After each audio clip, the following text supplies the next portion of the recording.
রাদিয়াল্লাহু তাআলা আনহু একবার ডাইনে যায়, একবার বামে যায়, একবার ডাইনে যায় আর একবার বামে যায়। খোবাইব রাদিয়াল্লাহু তাআলা আনহু একবার ডাইনে যায়, একবার বামে যায়। কিছুক্ষণ ঘোড়া হাঁকানোর পরে যখন চড়ক গাছ নির্মাণ করলো, যখন তাকে শুলে চড়াবে, শুল নির্মাণ করা হয়ে গেল, এইবার আবু জাহেল ডাক দিয়া বলতেছে, ও খোবাইব, তোমার ইসলাম ছাড়া লাগবে না, কালেমা ছাড়া লাগবে না, একটা মাত্র শর্ত, তুমি মদিনায় গিয়ে নবীকে কলা কৌশলে আমাদের হাতে সুপর্দ করে দিবা। এইবার খোবাইব রাদিয়াল্লাহু তাআলা আনহু ডাক দিয়া বলতেছে, আবু জাহেল, একবার বলছো, দ্বিতীয়বার বলবা না। নবীকে তোমাদের হাতে দেওয়া তো দূরের কথা, নবীর পায়ে একটা কাঁটা দিয়ে আঘাত দিব, এটাও তো আমি মানব না। এবার খোবাইব রাদিয়াল্লাহু তাআলা আনহুকে শুলে চড়াইবে। বলে, খোবাইব, তোমার শেষ ইচ্ছা কি? বলে, 2 মিনিট সময় দাও, আমি আমার মালিকের সাথে একটু কথা বলবো। আল্লাহু আকবার। মালিক কে? জোরে বলেন। এবার 2 মিনিট সময় পেয়ে খোবাইব রাদিয়াল্লাহু তাআলা আনহু 2 রাকাত নামাজে দাঁড়ায়া গেলেন, সিজদা করলেন, সালাম ফিরাইলেন। এবার সালাম ফিরাই বলতেছে, কাফেররা, আমার সিজদার মধ্যে আমি এত মজা পাইছি, তোরা মনে করবি মুসলমান মৃত্যুকে ভয় পায়, নাইলে আমি আরো বেশি সময় নিতাম। এরপরে খোবাইব রাদিয়াল্লাহু তাআলা আনহুকে শুলে চড়াইয়া তীর মারতেছে। বারবার খোবাইব রাদিয়াল্লাহু তাআলা আনহু তার চেহারাটা কাবার দিকে ঘুরাইয়া দিতেছে। আবু জাহেল ডাক দিয়ে বলতেছে, লিডাররা, আমার সৈন্যরা, তাড়াতাড়ি ওই খোবাইবের চেহারার উপরে তীর মাইরা দাও, কারণ খোবাইবের চেহারাটা বারবার ঘুরাইয়া মক্কার দিকে দিতেছে। এবার খোবাইব রাদিয়াল্লাহু তাআলা আনহু তার টার্গেট, তিনি শহীদ হবে, চেহারাটা যেন কাবার দিকে পড়ে। এইবার বারবার যখন তীর নিক্ষেপ করতেছে, খোবাইব রাদিয়াল্লাহু তাআলা আনহু শহীদ হয়ে গেলেন। আল্লাহর নবী চোখের পানি ফেলায়া সাহাবায়ে কেরামদেরকে বলতেছে, ও সাহাবীরা শোনো, ওই খোবাইবকে শহীদ করা হয়েছে, খোবাইবের দেহ মুবারক আমার কাছে আনতে পারবা কে? 2 জন সাহাবী দাঁড়ায়া গেল, ইয়া রাসূলুল্লাহ, ইয়া হাবিবাল্লাহ, খোবাইবের লাশটা আমরা আপনার কাছে আনবো, আমাদেরকে আপনি অনুমতি দেন। 2 জন সাহাবী ঘোড়া হাঁকায়া এইবার যখন মক্কার জমিনের দিকে যাইতেছে, যাইতে যাইতে রাত্র হয়ে গেল। সবাই কাফেররা যখন ঘুমান্ত, একজন ব্যক্তি পাহারা দিতেছে। ওই 2 সাহাবী পাহারাদারকে মেরে যখন খোবাইবের লাশটা নামাইয়া ঘোড়ার উপর লইয়া সংকেত করতেছি, ঘোড়ার উপর লইয়া যখন রওনা করতেছে, ইতিমধ্যে ফজর হয়ে গেছে। কাফেররা দেখে খোবাইবের লাশ দেখা যায় না, বুঝতে পারছে খোবাইবের লাশ নিয়ে মদিনায় যাইতেছে। এইবার ডাক দিয়ে বলতেছে, আবু জাহেল বলে, তাড়াতাড়ি ঘোড়া হাঁকাও, খোবাইবকে মদিনায় যাইতে দেওয়া যাবে না। কিছু দূর যাওয়ার পরে দেখো এই 2 সাহাবী পিছনে কাফেরের দল আসতেছে, খোবাইবের লাশ নিয়ে মদিনায় যাইতে পারবে না। হঠাৎ লাশটা নামাইয়া এইবার মাটিকে বলতেছে, মাটি শোন, শোন, তোর জমিনে আমাদের খোবাইবকে রেখে গেলাম, একটু তাকে হেফাজত করে দে, যেন ওই কাফেররা খোবাইবের লাশ নিতে না পারে। এইবার যখন সাহাবায়ে কেরাম যখন ওই খোবাইবের লাশটা মাটিতে রাখলো, মাটি সঙ্গে সঙ্গে 2টা ভাগ হয়ে গেল, মাটি খোবাইবের লাশটাকে গ্রাস করে নিল। এভাবে যাইতে যাইতে নবীর কাছে গিয়ে সব ঘটনা বলল। এজন্য মূল মাকসাদ, আমি যে কথাটুকু বলছি শুরুতে, সাহাবায়ে কেরাম ইসলামের জন্য কি কষ্ট করেছে, আপনি আমি কি কষ্ট করেছি, একবার বালিশের সাথে মাথা দিয়া চিন্তা করিও। ওই সাহাবীরা কি কষ্ট করেছে ইসলামের জন্য, নবী কি কষ্ট করেছে, আর আপনি আমি কি কষ্ট করিতেছি, হিসাব মিলাইয়া দুনিয়ার জমিনে আমলকে সংশোধন করে আল্লাহ পাক রব্বুল আলামিন দুনিয়ার জমিন থেকে আমাদেরকে বিদায় হওয়ার তৌফিক দান করুক। সকলে আলহামদুলিল্লাহি ওয়া কাফা ওয়া সালামুন আলা ইবাদিহিল্লাযীনা ইসতাফা। أما بعد فأعوذ بالله من الشيطان الرجيم. بسم الله الرحمن الرحيم. لقد كان لكم في رسول الله أسوة حسنة وقال النبي صلى الله عليه وآله وسلم أحب الأعمال إلى الله أدومها وإن قل أو كما قال النبي صلى الله عليه وسلم وقال تعالى إن الله وملائكته يصلون على النبي يا أيها الذين آمنوا صلوا عليه وسلموا تسليما সকলে মুহাব্বতের সাথে একটু দুরূদ শরীফ পড়ি আল্লাহুম্মা সাল্লি আলা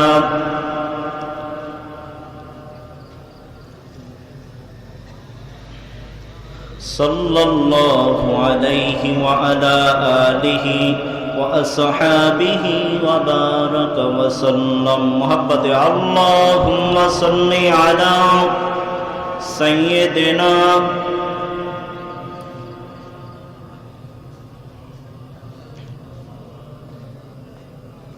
আলহামদুলিল্লাহ আল্লাহ পাক রব্বুল আলামিনের দরবারে লক্ষ কোটি শুকরিয়া। আজকের ঐতিহ্যবাহী ঐতিহাসিক পশ্চিম জয়শ্রী সরকার বাড়ি জামে মসজিদের উদ্যোগে আজকের একদিন ব্যাপী তাফসিরুল কোরআন মাহফিলের পরম শ্রদ্ধেয় সম্মানিত সভাপতি, আজকের মাহফিলের প্রধান অতিথি, দেশের লক্ষ কোটি মানুষের হৃদয়ের স্পন্দন জনাব হযরত মাওলানা মুফতি মাসুদ হাসান ফিরোজ সাহেব দামাত বারাকাতুহুম পিসা বুজুর্গ গুটিয়া, দিগার হযরত ওলামা ইকরাম, সামনে বসা দিনদার ইমানদার কোরআন প্রিয় ইসলাম প্রিয় মর্দে মুজাহিদ মুসলমান ভাইয়েরা, পর্দার আড়ালের আমার সম্মানিত মা ও বোনেরা, আল্লাহ শুকুর মাগরিবের নামাজের পর থেকে আপনারা বিভিন্ন বক্তাদের মুখে শ্রুতি মধুর ত্রুটিমুক্ত প্রাঞ্জল ভাষায় যুগ উপযোগী কী করণীয় কী বর্জনীয়, কী করলে মানুষ প্রকৃতপক্ষে মানুষ হতে পারে, মানুষ কাকে বলে, দিন ইমান আমল ইসলাম জেহাদ কী জন্য প্রয়োজন, নামাজ রোজা বিভিন্ন বিষয়ের উপরে দৃকপাত নসিহাত হয়েছে। একটা মানুষ জান্নাতে যাওয়ার জন্য এতটুকু নসিহাতই যথেষ্ট, কথা বলেন ঠিক কিনা? তারপরও এক এক ফুলের মধ্যে এক একটা ঘ্রাণ আছে, ঠিক না? সেই হিসেবে আমরা যারা আসতে পারলাম বসতে পারলাম এজন্য একবার শুকরিয়া আদায় করি, জোরে সোরে বলি আলহামদুলিল্লাহ। আসতে পেরে খুশি না বেজার? হ্যাঁ খুশি তো? এই যে আলহামদুলিল্লাহ বললেন, এতে লাভ হইল না লস হইল? জি, কতটুকু লাভ হয়েছে জানেন? আলহামদুলিল্লাহ একটা আরবি শব্দ, লিখতে লাগে 8 হরফ, এটা 8টা অক্ষরের প্রয়োজন হয়। কি শব্দ? আলহামদুলিল্লাহ আরবি শব্দ। কি শব্দ? আরবি শব্দ, লিখতে 8টা অক্ষরের প্রয়োজন হয়। ভারতীয় উপমহাদেশের প্রাচীনতম বিদ্যাপীঠ দারুল উলুম দেওবন্দ মাদ্রাসা, এই দারুল উলুম দেওবন্দ মাদ্রাসার সাবেক মুহতামিম, বিশ্ববরেণ্যকারী বিশ্ববরেণ্য বক্তা কারি তৈয়ব সাহেব রহমাতুল্লাহি আলাইহি এর বক্তৃতা সম্মিলিত একটি কিতাবের নাম খুতবাতে হাকিমুল ইসলাম। এই খুতবাতে হাকিমুল ইসলামের 2 নম্বর খণ্ডের মধ্যে একখানা হাদিস উল্লেখ করেছেন। একই হাদিস খানা মাওলানা জাকারিয়া সাহানপুরি রহমাতুল্লাহি আলাইহি ফাজাইলে বিসমিল্লাহ নামক কিতাবে উল্লেখ করেছেন। ওই একই হাদিস খানা মাওলানা কারামত আলী জনপুরি রহমাতুল্লাহি আলাইহি এর সুযোগ্য সাহেবজাদা মাওলানা হাফেজ আব্দুল আউয়াল সাহেব রহমাতুল্লাহি আলাইহি ফাজাইলে জিকির নামক কিতাবে উল্লেখ করেছেন। কোন বান্দা বান্দি দ্বীনি মজলিসে বসে যখন জবান থেকে একবার আলহামদুলিল্লাহ শব্দ উচ্চারণ করে, আলহামদুলিল্লাহ লিখতে লাগে 8 হরফ, আল্লাহ জান্নাত বানাইছেন 8টা। যেই বান্দা এবং বান্দি জবান থেকে একবার আলহামদুলিল্লাহ শব্দ উচ্চারণ করবে, ওই বান্দা এবং বান্দির আমল নামায় আল্লাহ জান্নাতের 8টা দরওয়াজা লিখে দেয়। লাভ না লস? আমরা কোন নবীর উম্মত? শেষ নবীর উম্মত, দাম কতটুকু জানেননি? পয়গম্বরে আরবি সাল্লাল্লাহু আলাইহি ওয়াসাল্লামের সাথে স্বপ্নযোগে পয়গম্বর ইদ্রিস আলাইহিস সালাতু ওয়াস সালামের সাথে দেখা হয়ে যায়। পয়গম্বর ইদ্রিস আলাইহিস সালাতু ওয়াস সালামকে প্রশ্ন করেন, ও ভাই ইদ্রিস, কাইফা হালাতুল জান্নাহ ইয়া ইদ্রিস, আপনি তো জান্নাতে ঘুরে ফিরে আসছেন, আপনি একটু বলবেন কি জান্নাতের সিচুয়েশন কি, জান্নাতের পরিস্থিতি কি, জান্নাতের মধ্যে অবস্থা কি? ইদ্রিস নবী হাউমাউ করে কান্না করে দিলেন। আমাদের নবী বললেন, ভাই ইদ্রিস, আপনাকে তো কোনো কটু কথা বলি নাই, কোনো খারাপ কোনো কথা বলি নাই, আপনাকে জিজ্ঞাসা করেছি জান্নাতের সিচুয়েশন কি, জান্নাতের পরিবেশ কি। ইদ্রিস নবী ডাক দিয়ে বললেন, আখির জামানার পয়গম্বর, ও নবী, আপনি শুনেন, আপনি জান্নাতের সিচুয়েশন, জান্নাতের পরিস্থিতি জিজ্ঞাসা করেছেন। আমি ইদ্রিস নবী কান্না করে দিয়েছি, এমনি দেই নাই। আমি ইদ্রিস নবী জান্নাতের প্রত্যেকটা দরওয়াজায় গিয়েছিলাম, কিন্তু জান্নাতে ঢুকতে পারি নাই। জান্নাতের প্রত্যেকটা দরওয়াজার সামনে লেখা আখিরি জামানার পয়গম্বর নবী মুহাম্মদুর রাসূলুল্লাহ সাল্লাল্লাহু আলাইহি ওয়াসাল্লাম এবং তার উম্মত জান্নাতে প্রবেশ না করা পর্যন্ত কোন নবীদের জন্য জান্নাতের দরওয়াজা খোলা হবে না। কাদের জন্য? কাদের জন্য? আখিরি জামানার উম্মতের জন্য, আমাদের জন্য। কথা বলেন ঠিক কিনা? দাম আছে না নাই? জোরে বলেন। এজন্যই তো আমার তেলাওয়াতকৃত আয়াতে আল্লাহ পাক রব্বুল আলামিন বলেন, এই দুনিয়ার মানুষ শোনো, নবীর মধ্যে রয়েছে তোমাদের জন্য উত্তম আদর্শ। আদর্শ যদি গ্রহণ করতে চাও, আমার পয়গম্বর থেকে গ্রহণ করো। কথা বলেন ঠিক কিনা? আদর্শ যদি গ্রহণ করতে চাও, আমার নবীর থেকে গ্রহণ করো। কারণ দুনিয়ার সব আদর্শ গান্দা পচা, আর আমার নবীর আদর্শের মতো কোনো আদর্শ নাই। কথা বলেন ঠিক কিনা? আমার নবীর আদর্শ উত্তম আদর্শ। আমার নবীর আদর্শ হলো উত্তম চরিত্র। আমার নবীর আদর্শের ব্যাপারে আল্লাহ পাক রব্বুল আলামিন নিজেই সার্টিফিকেট দিয়েছেন। জোরে বলি সুবহানাল্লাহ। নবীর আদর্শ মেনেছে সাহাবায়ে কিরাম। সাহাবায়ে কিরাম সোনার মানুষে পরিণত হয়ে গেছেন। সুবহানাল্লাহ কইবেন না? এক একটা সাহাবী তারকার সমতুল্য হয়ে গেছে। কারণ ওই যুগের নবীর যারা সাহাবী ছিল, তারা নবীর থেকে প্রেসক্রিপশন নিয়েছে, নবীর থেকে ঔষধ সেবন করেছে, প্রেসক্রিপশন নিয়েছে, ঔষধ সেবন করেছে। আমরাও আজকের নবীর উম্মত, কিন্তু প্রেসক্রিপশনটা, আদর্শটা নবীর থেকে গ্রহণ করতে চাই না। কথা বলেন ঠিক কিনা? নবীর থেকে আদর্শ গ্রহণ করে সোনার মানুষে পরিণত হয়ে গেছে। কেমন ভাবে সোনার মানুষে পরিণত হয়ে গেছে? আজকের দেখেন, ইসলাম এই পর্যন্ত এসেছে, এমনি এমনি আসে নাই। কথা বলেন ঠিক কিনা?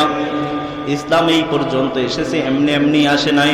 কিয়ামতের ময়দানে যদি আল্লাহ পাক রব্বুল আলামিন বলেন, সিরাজি, আমার ইসলামের জন্য কি করেছো, জবাব দাও, সামনে যাও। জবাব দেওয়ার মতো কোনো পরিস্থিতি থাকবে না। কথা বলেন ঠিক কিনা? আর আমার নবীর উম্মতেরা, সাহাবায়ে কিরাম কেমন ভাবে নবীর আদর্শ মেনেছে, কেমন ভাবে ইসলামের জন্য কষ্ট করেছে। নবী একজন প্রিয় সাহাবী, নবী এক শ্বাসে 10 জন সাহাবীকে জান্নাতি ঘোষণা করেছেন।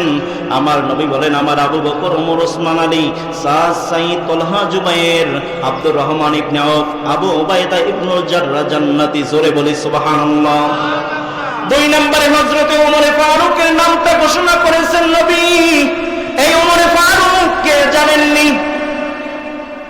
নবী যার ব্যাপারে বলেছেন, লাউ কানা বা'দি নাবিয়্যুন লাকানা ওমর, আমার পরে যদি আর কোন নবী আল্লাহ দুনিয়াতে পাঠাইতো, আমার পরের নবী হইতো আমার সাহাবী হযরত ওমর।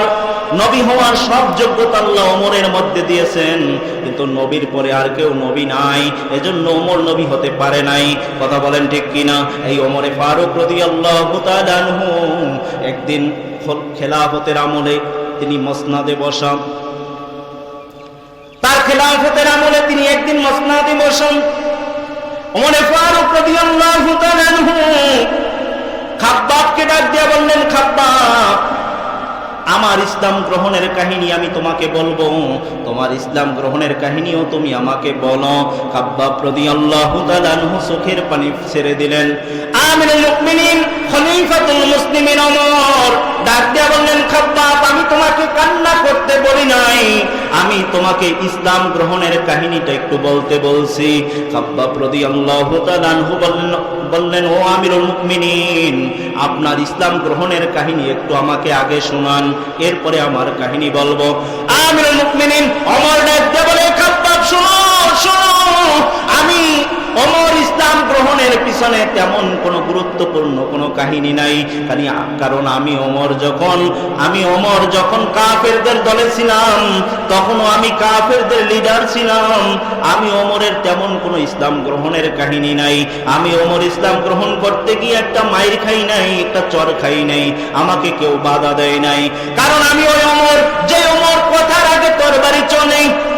আমার ইসলাম গ্রহণের পিছনে তেমন কোনো কাহিনী নাই। ও খাব্বাব তুমি তোমার কাহিনী একটু বলো।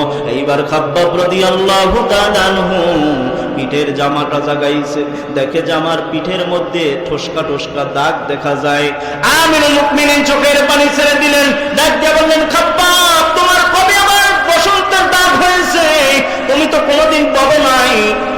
এইবার খাব্বাব রাদিয়াল্লাহু তাআলা আনহু চোখের পানি ছেড়ে দিয়া বলতেছে, ও আমিরুল মুমিনিন, আমার পিঠে কোনোদিন বসন্তের দাগ হয় নাই। ও খাব্বাব তাহলে এগুলো কিসের দাগ?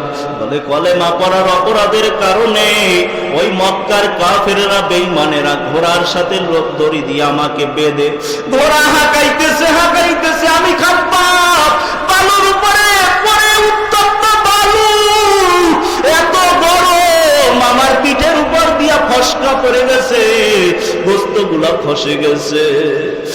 আমিরুল মুমিনিন চোখের পানি ছেড়ে দিয়েছে। এইবার খাব্বাব বলে, ও আমিরুল মুমিনিন এখানেই শেষ নয়। এইবার জিহ্বাটা বের করে দিচ্ছে, দেখে জিহ্বার মধ্যে গোটা গোটা দাগ দেখা যায়। এইবার আমিরুল মুমিনিন ডাক দিয়ে বলে, খাব্বাব তোমার জিহ্বার মধ্যে কবে আর বসন্তের দাগ হয়েছিল? কবে আবার অসুস্থ হয়েছিল? কোনোদিন তো বলো নাই। এইবার খাব্বাব রাদিয়াল্লাহু তাআলা আনহু বলেন, ও আমিরুল মুমিনিন এইটা কোনো বসন্তের বা রোগের দাগ নয়। বলে কিসের দাগ? বলে কলেমা পড়ার অপরাধের কারণে আমি খাব্বাবকে গরু ছাগল জবাই করার পরে যেমন জিহ্বাটাকে টান দিয়া বের করে, ওইভাবে আমি খাব্বাবের জিহ্বাটা টান দিয়া বের করেছে। এরপরে পাহাড়িয়া গাছের বাপলা কাটা দিয়ে আমি জিহ্বার উপর দিয়ে একটা টান দিছি, আবার বের করছে। ওই যে টান দিছে আর রক্তগুলো শিরশির করে বের হয়ে গেছে। ও আমিরুল মুমিনিন ওই যে জিহ্বার মধ্যে আঘাত লেগেছে, আজ পর্যন্ত আমার জিহ্বা ভালো হয় নাই। এজন্য চিন্তা করেন আপনি ইসলামের জন্য কি করছেন, আমরা ইসলামের জন্য কি করছি। শুধু তাই নয়, নবীজি একদিন মসজিদে নববীর মধ্যে বসা, একদল মুনাফিক এসে বলল, নবী ইয়া রাসূলুল্লাহ আপনি যদি কিছু হাফেজ সাহাবী আর কিছু কারীদেরকে আমাদের সাথে দিতেন, আমরা ইসলাম শিখতে পারতাম, দ্বীন শিখতে পারতাম, কোরআন তেলাওয়াত শিখতে পারতাম। নবীজি বললেন ঠিক আছে। নবীজি কিছু হাফেজ সাহাবীদেরকে একটা কাফেলা করে, কিছু হাফেজ সাহাবী আর কারীদেরকে কাফেলা করে। আসিম রাদিয়াল্লাহু তাআলা আনহুকে সেনা প্রধান বানায়া এইবারে যখন ওই মুনাফিকদের সাথে দিয়ে দিল, নবী তো জানে না এরা মুনাফিক। যখন পাহাড়ের মধ্য দিয়া যাইতেছে, দুই পাহাড়ের মাঝামাঝি যখন গেছে, তখন পাহাড়ের উপর দিয়া এত পরিমাণ তীর সাহাবায়ে কেরামের উপরে আসতেছিল। আসিম রাদিয়াল্লাহু তাআলা আনহু বুঝে ফেলেছে, ডাক দিয়া বলো, সাহাবীরা শোনো, এইবার মনে হয় রক্ষা নাই, আমরা মনে হয় মুনাফিকদের কবলে পড়েছি। যার যা কিছু আছে তাই নিয়ে যুদ্ধের জন্য ঝাঁপিয়ে পড়ো।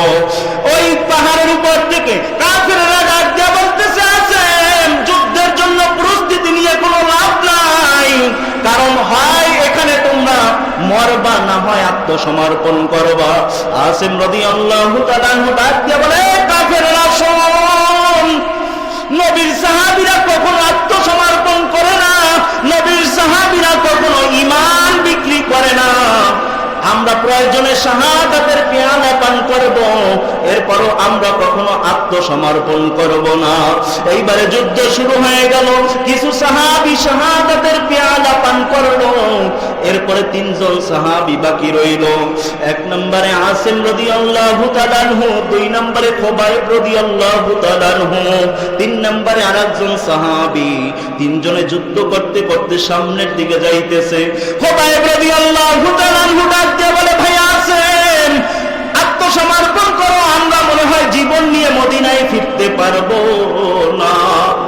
এইবার আসিম রাদিয়াল্লাহু তাআলা আনহু বললেন, ও খুবাইব, আমরা যদি আত্মসমর্পণ করিও এরা আমাদেরকে জীবিত ছেড়ে দিবে না, অতএব আমাদের ঈমান বিক্রি করতে পারবো না, আমরা যুদ্ধ চালায়া যাব।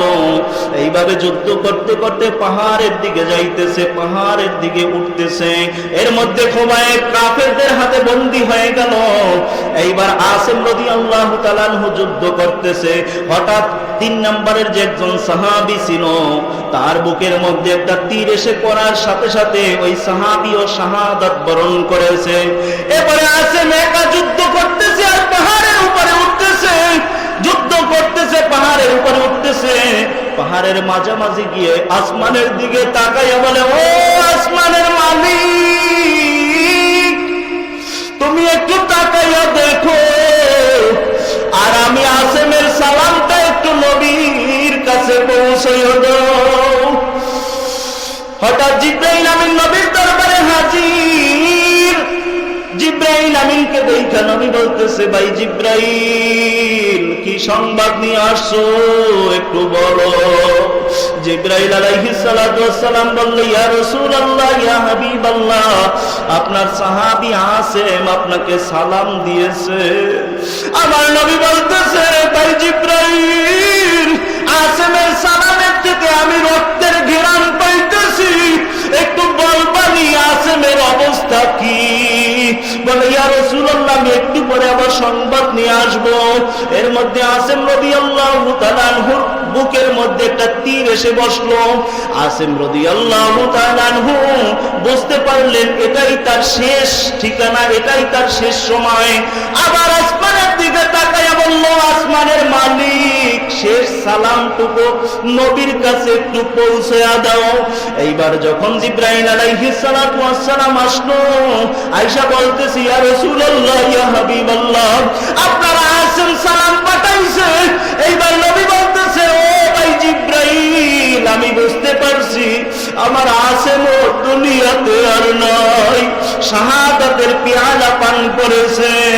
এইবার খুবাইব রাদিয়াল্লাহু তাআলা আনহুকে বন্দী করে ওই আবু জাহেলের দরবারে নিয়ে গেল মক্কার জমিনে। আবু জাহেল ডাক দিয়া বলে, খুবাইব, এখনো সময় আছে, তুমি কালেমা ছাড়ো, আমার দলে আসো। খুবাইব রাদিয়াল্লাহু তাআলা আনহু ডাক দিয়া বলতেছেন, ও আবু জাহেল, তুমি শুনে রাখো, নবীর সাহাবীরা কখনো ঈমান বিক্রি করে না। ও খুবাইব, তাহলে কি করবা? বলে, তোমার যা খুশি করতে পারো, আমি ঈমান বিক্রি করব না। আবু জাহেল বলে, খুবাইবকে একটা ঘোড়ার লেজের সাথে রশি দিয়া বাঁধো, বাইদা এরপর মক্কার জমিনের উপরে ঘোড়া হাঁকাও। যখন মক্কার জমিনের উপরে ঘোড়া হাঁকাইতেছে, খুবাইব রাদিয়াল্লাহু তাআলা আনহু একবার ডাইনে যায়, একবার বামে যায়, একবার ডাইনে যায় আর একবার বামে যায়। খুবাইব রাদিয়াল্লাহু তাআলা আনহু একবার ডাইনে যায়, একবার বামে যায়। কিছুক্ষণ ঘোড়া হাঁকানোর উপরে যখন চরক গাছ নির্মাণ করলো, যখন তাকে শুলে চড়াবে, শুল নির্মাণ করা হয়ে গেল। এইবার আবু জাহেল ডাক দিয়া বলতেছে, ও খুবাইব, তোমার ইসলাম ছাড়া লাগবে না, কালেমা ছাড়া লাগবে না, একটা মাত্র শর্ত, তুমি মদিনায় গিয়ে নবীকে কলা কৌশলে আমাদের হাতে সুপর্দ করে দিবাম। এইবার খুবাইব রাদিয়াল্লাহু তাআলা আনহু ডাক দিয়া বলতেছে, আবু জাহেল, একবার বলছো, দ্বিতীয়বার বলবা না। নবীকে তোমাদের হাতে দেওয়া তো দূরের কথা, নবীর পায়ে একটা কাঁটা দিয়ে আঘাত দিব, এটাও তো আমি মানব না। এবার খুবাইব রাদিয়াল্লাহু তাআলা আনহুকে শুলে চড়াইবে। বলে, খুবাইব, তোমার শেষ ইচ্ছা কি? বলে, 2 মিনিট সময় দাও, আমি আমার মালিকের সাথে একটু কথা বলবো। আল্লাহু আকবার। মালিক কে? জোরে বলেন।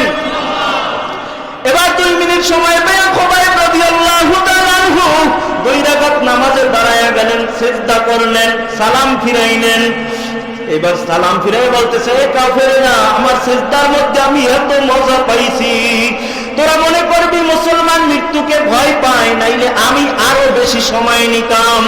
এরপরে খোবাইব রাদিয়াল্লাহু তাআলা আনহুকে শুলে চড়াইয়া তীর মারতেছে। বারবার খোবাইব রাদিয়াল্লাহু তাআলা আনহু তার চেহারাটা কাবার দিকে ঘুরাইয়া দিতেছে। আবু জেহেল ডাক দিয়ে বলতেছে, লিডাররা, আমার সৈন্যরা, তাড়াতাড়ি ওই খোবাইবের চেহারার উপরে তীর মাইরা দাও, কারণ খোবাইবের চেহারাটা বারবার ঘুরাইয়া মক্কার দিকে দিতেছে।